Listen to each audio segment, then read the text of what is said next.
morning, everybody. It is Monday. It is Aries season, and it is March 22nd. And we are beginning the week that has a lot of interesting energy at the end of it. And of course, we're leading into the full moon in Libra, which is also going to be a whopper. So, yay! You ready? Hope you got your rocks. Oh my gosh, could you hear his purr on the phone? That's so cool. So let's talk about Aries season. Let's talk about spring equinox, and then let's talk about relationships, because that's a thing right now too. So I'm hearing from you guys that we have about, I don't know, I'm just gonna make up numbers, like a split of people who are feeling super energized and super like, woohoo, let's go Aries season. And then some of you are feeling super thick and slow like molasses. Okay, that's different, right? Those are very different feelings. Fire people who have been feeling kind of stagnant during Pisces season, which has been this whole month basically, are feeling much more alive right now. It's also because, you know, the sun's out here. That's helping a lot. But it's mostly because fire people just don't love Pisces season. It's too watery. Okay, so shifting from, if you have any prominent fire placements in your chart, shifting from Pisces season to Aries season every year, you're likely to feel this way, right? Like, it's just how you feel. You're like, yay, here we go, we got this. I'm curious to know, Tina and Mendy, what your signs are and, you know, what is making you feel that way. But generally speaking, we talked about this a little bit during the spring equinox channel yesterday, which is available on my YouTube. So you can go find it there if you did not tune in yesterday at some point.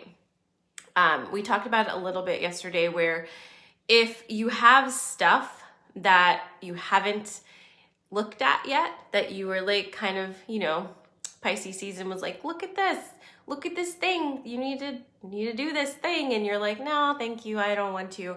If that's been you, which is totally fine, no judgment, you're likely to feel a bit slow and heavy right now because you're taking baggage with you into fire season. Right? So take a minute and ask yourself if you have, you know, for whatever reason, carried some old stuff into this week with you. Did you not release it? Did you not let it go with love? Are you holding on to something heavy? And if you are holding on to it, ask yourself why, and, you know, kind of run yourself through that whole scenario. Like, are you ready to let go of it? Do you understand if you don't let go of it, it's going to be heavy and you're going to be holding it? You know, all of those things. And it's your choice at the end of the day. So if you want to hold on to it for a little bit longer or for the rest of your life, like, go ahead. But if you're feeling heavy and you don't like it, you know, maybe let go. So look at where those things are in your life, because truly, truly, truly, guys, and we've been talking about this for a while now, but this is the time where the things that you need to let go so you can have the lightness necessary to move into the next space, that's now. That's now. It's, you know, we started off in January saying, like, don't bring 2020 into 2021. But if you did, resolve some things so that you're not bringing it into the rest of the year. So now is that time. If you didn't do it, you're going to feel heavy. Going to feel heavy. So, and I don't say this to overwhelm you. It's just understanding the energetics, right? It's not good or bad. It's just the literal energetics of the situation. So here we are, and things are going to move fast. So if you make a decision that you no longer want to feel this way, get ready. Get ready for things to shift, and get ready for yourself to feel terrified about it, because that's what we do. And then we do it anyway, and it's always amazing on the other side of it. So trust yourself, trust your intuition, listen to you, and, you know, do what you need to do. Okay? So I also want to say, because fire season hits, and this is not me, obviously I'm a water sign, but fire season hits earth signs a little bit differently sometimes, because if you think about it, earth as a sign, when it has fire, like, those elements don't necessarily play together well instantly, right? If you think of fire and earth, it is kind of like it gets to a boiling point where the earth cracks open and, there's a volcano eruption, right? That's kind of how fire and earth play together. So, it is what it is. We go through the different seasons. And after Aries season, what do we roll into? We have an earth sign, right? We go into Taurus. So it'll be okay. We learn what we learn. But let's talk about relationships and Aries season, because Venus has moved from Pisces into Aries. Yay, right? Because Venus in Pisces was, oh my God. So many feelings. But now this shift is really intense because it's fire, it's action, it's passion, it's hair trigger reflexes, it's impulsivity, and moving from the deep, watery feels, softness, lovey-dovey, like how do I want this relationship to be, place to I want this way now. No. That's a huge shift. What does that mean for you in your relationships? What are you noticing? Because it's really important to start to understand the structure of relationships up until this point. I'm sure all of us have heard the term unconditional love. And I'm sure most of us have had unconditional love thrown in our faces when we break up with somebody who says, you said you were going to love me forever. That's not unconditional love. Or maybe you're the one saying that. And you basically feeling that the relationship was shitty because it's ending, because love was supposed to be forever and unconditional. And somehow it became conditional and this relationship is ending. Well, I have news for you. Love can certainly be unconditional. Relationships are always conditional. A relationship is a condition. It's two people coming together saying, these are the needs I have, these are the needs I have. Can we come together in an arrangement where we both give each other what we need? Yeah. And added bonus, I love you. Now, when one person can no longer fulfill their side of this bargain, right? When one person is not giving the other person what they need, and this person is also not giving that person what they need, the relationship is no longer working, right? Sometimes we hold on to the relationship because we think we need to, but at the end of the day, it was a conditional relationship based off of two people coming together who had specific needs. Now, can the two people evolve together and grow and figure out how to level up into a new space and then start giving each other what they need again? Yeah, definitely. They don't have to, though. Love is unconditional. Relationships are conditional. If you go into a relationship thinking that it has to be unconditional, you, number one, get yourself in a place where you will always feel kind of stuck because you think that this relationship is the be-all, end-all, and it defines who you are and how you love as a person. And it really doesn't. And so we're moving into a time now where we're reassessing all of those different structures, all of the different things, all of the ways that we have been classifying certain relationship structures, certain business structures, life structures, all of those things, and realizing that they're very anchored in a third dimensional place that doesn't leave a lot of wiggle room or magic, right? It doesn't leave room for growth. It doesn't leave room for transforming.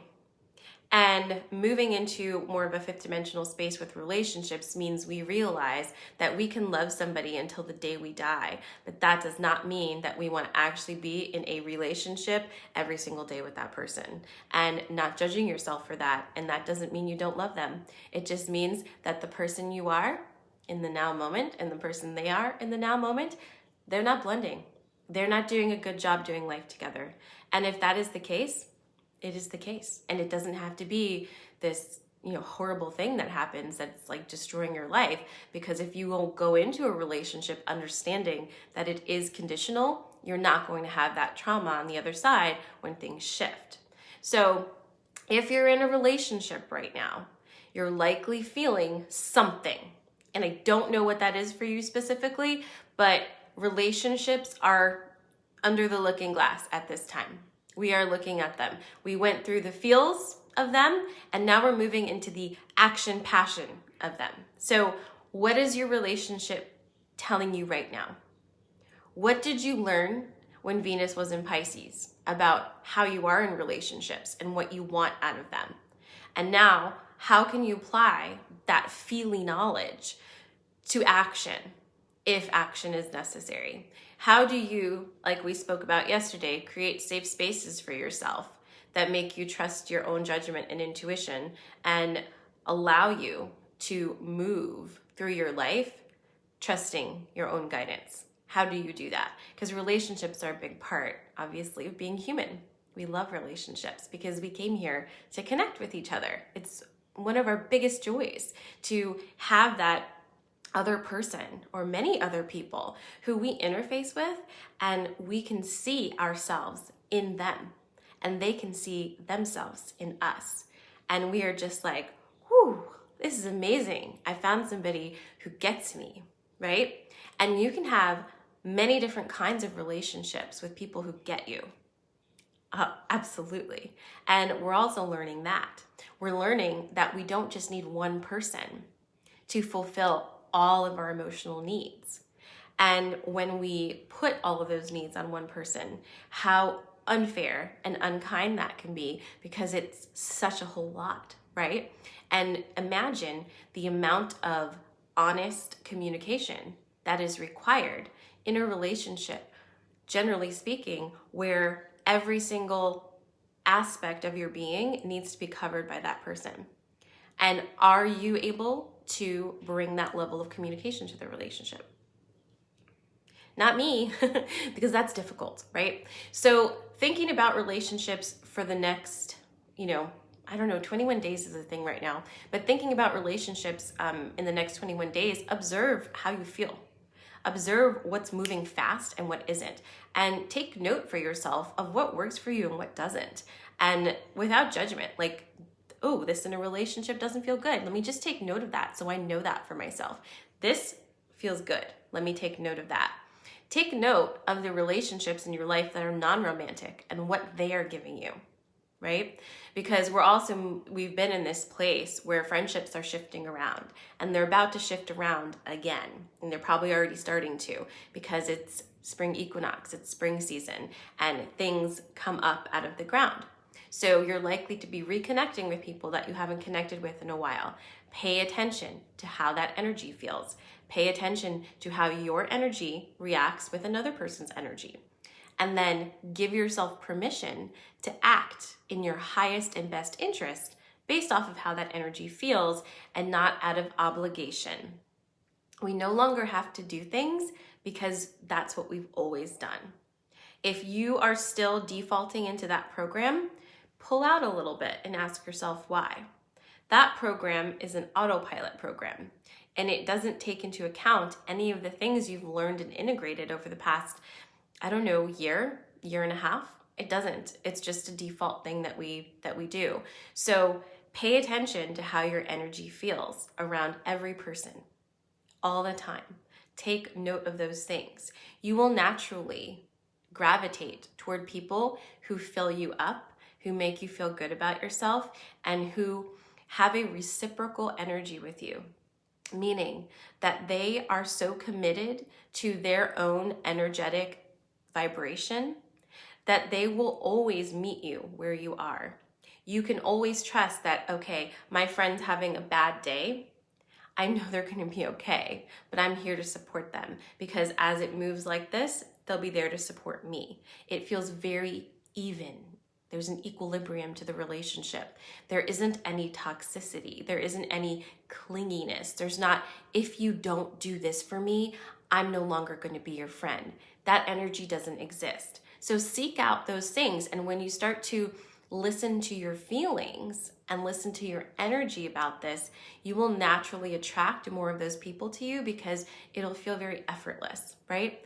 But if you find yourself pushing yourself to be around people that you've always been around simply because you've always been around them and they affect your energy negatively, just be aware that that is going to be a dissonance in your life that you are permitting.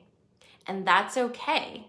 But it's important now to be aware of the places that you are creating dissonance, okay? Because you can't blame that on anyone else. If you choose to be around people who don't make you feel good, you are choosing to create a dissonance in your life. And that is nobody else's fault. So if that's what your choice is, own that choice. If you don't want to do that, make a different choice. So Aries season is here to help you with this because the fire will really open things up. And I do suggest that if you didn't listen to it, go ahead and jump on my YouTube and check out the Spring Equinox channel because there's a lot of stuff in there about the things. I don't remember everything I said, but there was information in there and a pretty awesome card about kind of taking care of yourself and creating that safe space for your own energy. Now, for the next days of your life, for this week, we have a lot coming up at the end of the week, especially with this full moon. So this week feels very much like, don't worry so much if action doesn't come to you. Only do the things that feel ease.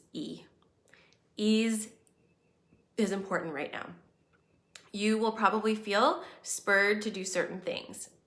If they kind of come up and you're like, ooh, is this a thing? Yeah, it's a thing. Go with it. If it feels right, runs through your body and it feels like yes, yes, yes, go ahead and do that. But the other things, be careful. Because this week is all about figuring out what you did not let go of. So just let yourself observe you. And then when we get to the full moon at the end of the week, I think it's the 28th, we will burn some shit, okay? And we will do it really good and super serious because we want to not feel that heaviness, right? We want to make room for what is literally trying to bang down the door and come in for us. And we're setting ourselves up for the second half of the year, okay? I'm not sure if I told you guys this, but my friends and I sat down to do just kind of do our January year in advance reading. And it's something that, we always do that, right? You just sit down and do it to 12 months and pull the cards and everything. But things have changed so much with energy that is not even a thing to do anymore, honestly, because timelines are shifting constantly, which is why I even changed the way that I do readings and stuff because it doesn't make any sense. So looking at the forecast, we were only really allowed to pull cards for 6 months. I was able to get 6 months, but it was very clear, like in pulling those cards, that these are projections and kind of like whisper shadows of possibilities because so much was going to be shifting and it's unsure, right? So it's like a framework of possibility, but can really, really change a lot. But we were not able to go past June, and that's my point. The second half of this year is going to be very different than the first half. So we have this time right now when things are going to start getting wobbly and very, very weird, but this is the time to really get your shit straight, to let go of all the heavy things, to really ask yourself, what people do I want in my inner circle? Who do I trust implicitly with my energy? And do I trust myself implicitly with my energy? What's heavy? Let it go.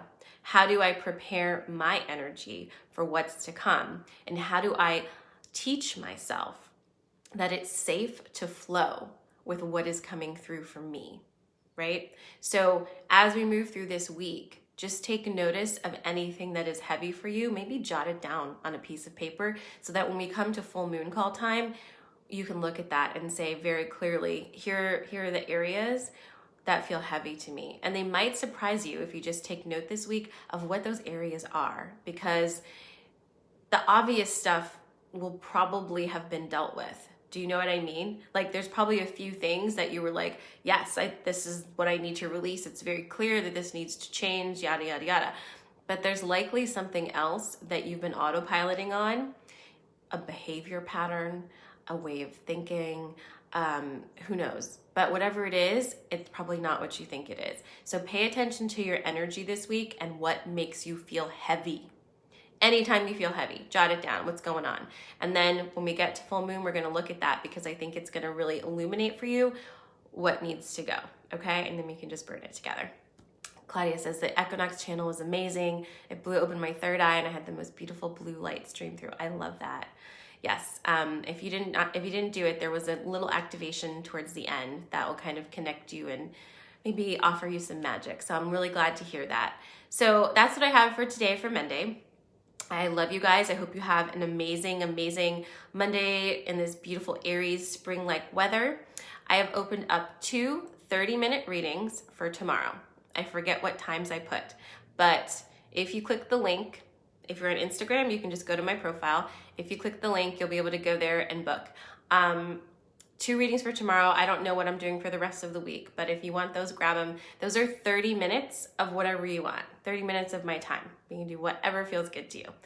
Have an amazing Monday. If you have enjoyed this transmission, please like, follow, subscribe, share with your friends, and I will see you Wednesday, 8:30 a.m. Mwah! Thanks for watching. Don't forget to subscribe and follow.